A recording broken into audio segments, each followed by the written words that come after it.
दोस्तों, TV serial Anupama के आज के एपिसोड की शुरुआत में बापूजी अपनी पुरानी यादों को ताजा करते हैं और वह बताते हुए नजर आते हैं कि उनकी माँ कभी नहीं चाहती थी कि लीला उनकी बहू बने, लेकिन लीला हंसते हुए जवाब देती है कि फिर भी वह उनकी पत्नी बन ही गई। तो बापूजी याद करते हैं कि कैसे लीला और उनके माँ में अक्सर लड़ाइयाँ हो जाती थी और लीला अपना गुस्सा जो है वो बापूजी पर निकालती थी। वह बताते हैं कि लीला को इम्प्रेस करने के लिए वह गाना गाया करते थे। तो तभी ये सब सुनने के बाद यहाँ पर शाह परिवार जो है वो बापूजी से जिद करने लगता है कि हमें भी वही गाना गाकर सुनाइए। तो बापूजी यहाँ पर गाने गाने लगते हैं और लीला यहाँ पर शर्मा जाती है और सभी यहाँ पर गाने को एंजॉय करते हुए नजर आते हैं और लीला के साथ डांस करते हैं। तो यहाँ पर पूरा शाह परिवार जो है वो उस पल में झूम उठता है और सभी को खुश देखकर अनुपमा भगवान से प्रार्थना करती है कि उसका ये परिवार हमेशा ऐसा ही खुशहाल बना रहे। तो राघव यहाँ पर अनुपमा को पानी देता है और अनुपमा यहाँ पर इमोशनल होकर कहती है कि वह शाह परिवार के बिना नहीं रह सकती। भले ही लड़ाई झगड़े हो, लेकिन ये परिवार एक दूसरे के लिए हमेशा खड़ा रहता है।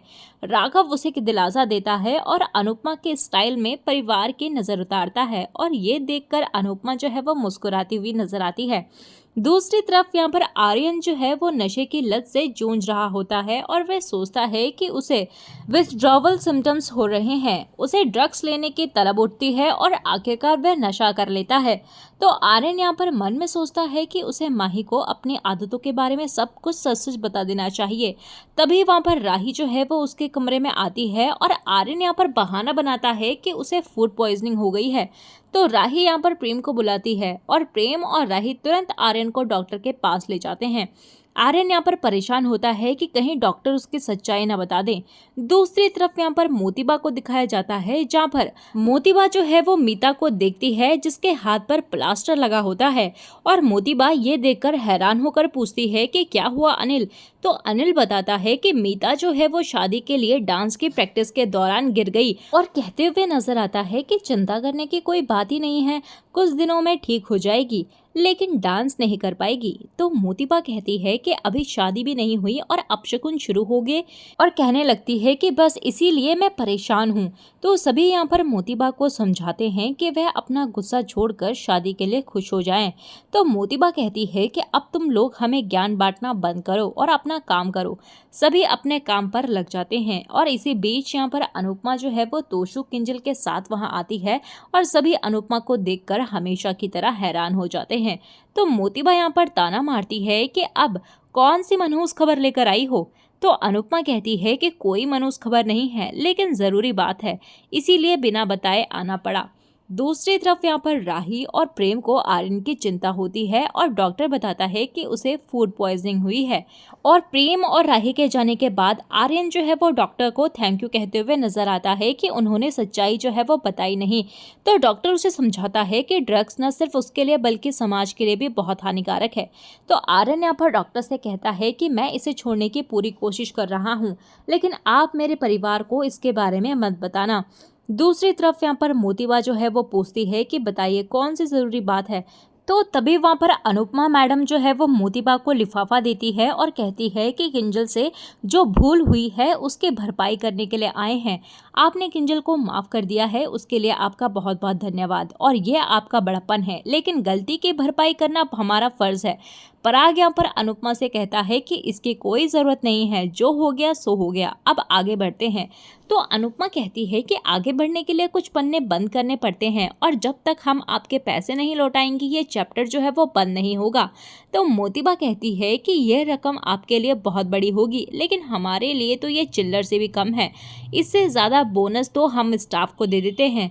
तो अनुपमा कहती है कि भगवान आपकी ये बरकत बनाए रखें और आप इससे भी ज़्यादा देने के दिल और हैसियत रखें, लेकिन कृपया यह स्वीकार कर लीजिए, इससे हमें भी अच्छा लगेगा। तो अनुपमा यहाँ पर लिफाफा टेबल पर रख देती है और मोतीबा कहती है कि हमें ये पैसे नहीं चाहिए, लेकिन अनुपमा कहती है कि आप ये पैसे भले ही गरीबों को बांट दीजिए, लेकिन हमें अपने सर से ये बोझ उतारने दीजिए। इस पर मोतीबा यहाँ पर तंज कसते हुए कहने लगती है कि फिर आप ही रख लीजिए, ये पैसे आपकी बेटी की शादी में काम आ जाएंगे और हम ये सोच लेंगे कि हमने गरीबों में बांट दिया। अनुपमा ये सुनकर चौंक जाती है और इसी बीच प्रेम और राही और आर्यन वहां आते हैं और पूछते हैं कि क्या हुआ। तो मीता उन्हें सारी बात बताती है और तभी गौतम यहाँ पर पैसे लेकर कहता है कि मैं ये पैसे ले लेता हूँ और कंपनी के अकाउंट में जमा करवा देता हूँ। वैसे भी ये पैसे कंपनी के ही चुराए हुए थे, तो मैं सबके सामने गिन भी लेता हूँ ताकि कोई कंफ्यूजन ना हो। तो पराग यहाँ पर पैसे गिनने के लिए मना करता है, लेकिन मोतीबा गिनने के लिए कहती है। अनुपमा और किंजल खुद को शर्मिंदा महसूस करती हैं और गौतम यहाँ पर पैसे गिनता है और कहता है कि पूरे हैं। किंजल को यहाँ पर पछतावा होता है और वह सभी से अपनी गलती की माफ़ी मांगती है, लेकिन मोतीबा यहाँ पर ताना मारना नहीं छोड़ती और वह ताना मारते हुए कहती है कि हमने यहाँ माफ़ी की दुकान नहीं खोली है। तो राही यहाँ पर मोतीबा को रोकती है और मोतीबा कहते हुए नजर आती है कि वाह अनुपमा जी, आप भी कमाल हो, पहले बेटी के ससुराल में चोरी करवाई और फिर दामाद से उसी चोरी की भरपाई करवाई। तभी प्रेम उन्हें रोकता है और कहता है कि मैंने आपको भले ही बता दिया था कि हम इन्हें पैसे देने गए थे, लेकिन मम्मी ने पैसे लेने से मना कर दिया था। तो तभी वहाँ पर सड़ा हुआ गौतम भी कहते हुए नजर आता है कि फिर क्या लोन लिया है, लोन लेने की क्या जरूरत थी, ये पैसे तो बाद में भी दे सकते थे और अभी तो आपको अपनी बेटी की शादी भी करनी है। तो गौतम और मोतीबा यहाँ पर किंजल पर तरस दिखाते हैं कि उसे अब नौकरी नहीं मिल रही है। तो अनुपमा यहाँ पर साफ कहती है कि किंजल से गलती हुई है, लेकिन वह कोई जो है वो अपराधी नहीं है और वह ये भी बताती है कि किंजल और राघव ने मिलकर अन्नू की रसोई के लिए 3 साल का कॉन्ट्रैक्ट हासिल किया है। तो मोतीबा यहाँ पर ताना मारती है कि आपने क्रिमिनल और चोर की कमाल की टीम बनाई है।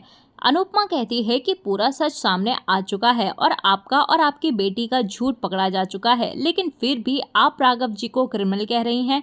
आपकी वजह से एक बेकसूर की जिंदगी बर्बाद हो गई है, इसका आपको कोई अफसोस है या नहीं? और राघव ने अपना केस वापस ले लिया, उसका कोई एहसान भी नहीं है।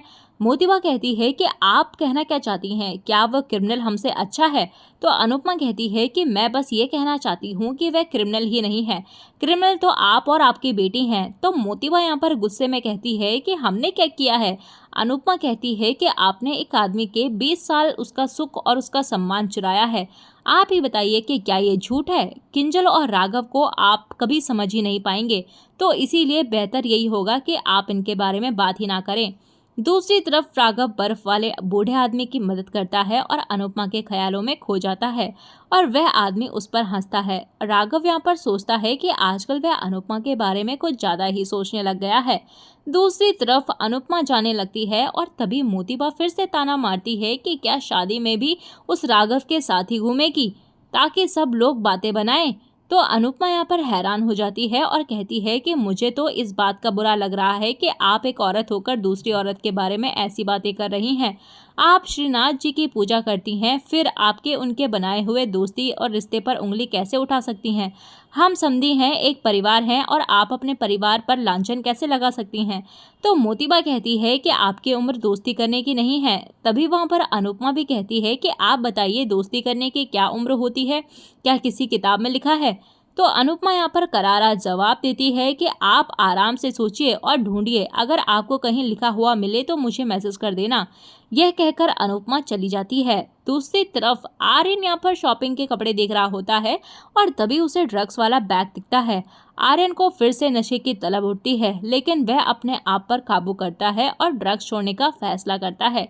दूसरी तरफ राघव अब भी अपने दिल की बात को लेकर उलझा हुआ होता है और सोचता है कि उसे अनुपमा से बात करनी चाहिए। तभी अनुपमा राघव के सामने आ जाती है और राघव हैरान होता है। तो अनुपमा यहाँ पर राघव से कहती है कि मुझे देखकर आप इतना ठिठक कैसे गए, क्या हुआ? तो राघव यहाँ पर थोड़ा हिचकिचाता है और घबरा जाता है। दूसरी तरफ मोतीबा राही से कहती है कि अनुपमा की हरकतें सही नहीं है। वह राही को चेतावनी देते हुए कहती है कि तुम और तुम्हारी माँ उस राघव को उतने अच्छे से नहीं जानती हो जितने अच्छे से हम जानते हैं। अगर ये सब ऐसे ही चलता रहा तो वह आदमी तुम्हारे पापा की जगह लेने की कोशिश करेगा। राही तो ये बात सुनकर चौंक जाती है और प्रेम यहाँ पर मोतीबा को रोकता है, लेकिन मोतीबा कहती है कि यही सच है, एक दिन ये बात सच साबित होगी। राही यहाँ पर मोतीबा की बातों से परेशान हो जाती है और इधर अनुपमा राघव से पूछती है कि बोलिए क्या हुआ। राघव यहाँ पर घबराता है और एक साथ बहुत सारे काम बोल देता है जो उसने पूरे किए होते हैं। तो अनुपमा हैरान हो जाती है और कहती है कि आपने सब कुछ इतना जल्दी से बोला कि मुझे कुछ समझ नहीं आया। वह कहती है कि ऐसा तभी होता है जब कोई इंसान कुछ कहना चाहता हो लेकिन कहता हो कुछ और है। तो राघव यहाँ पर हैरान हो जाता है और इसी के साथ एपिसोड जो है वो खत्म हो जाता है। अगले एपिसोड में देखने को मिलेगा कि राही राघव को चेतावनी देती है कि वह अनुपमा से दूर रहे, लेकिन राघव यहाँ पर साफ मना कर देता है और इसके बाद सभी फंक्शन में अनुपमा का इंतजार कर रहे होते हैं और तभी यहाँ पर अनुपमा राघव के साथ फंक्शन में पहुंचती है और सभी ये देखकर हैरान हो जाते हैं। तो दोस्तों, अनुपमा को जब पता चलेगा कि राघव उससे प्यार करने लगा है तो उसका क्या रिएक्शन हो सकता है, आप हमें कमेंट सेक्शन में जरूर बताइए। तो इसी के साथ दोस्तों, आज का एपिसोड यहीं पर खत्म होता है। मिलते हैं आपको नए एपिसोड में नए अपडेट के साथ, तब तक के लिए नमस्कार। वीडियो पसंद आई हो तो वीडियो को लाइक शेयर सब्सक्राइब करना बिल्कुल भी ना भूलिए।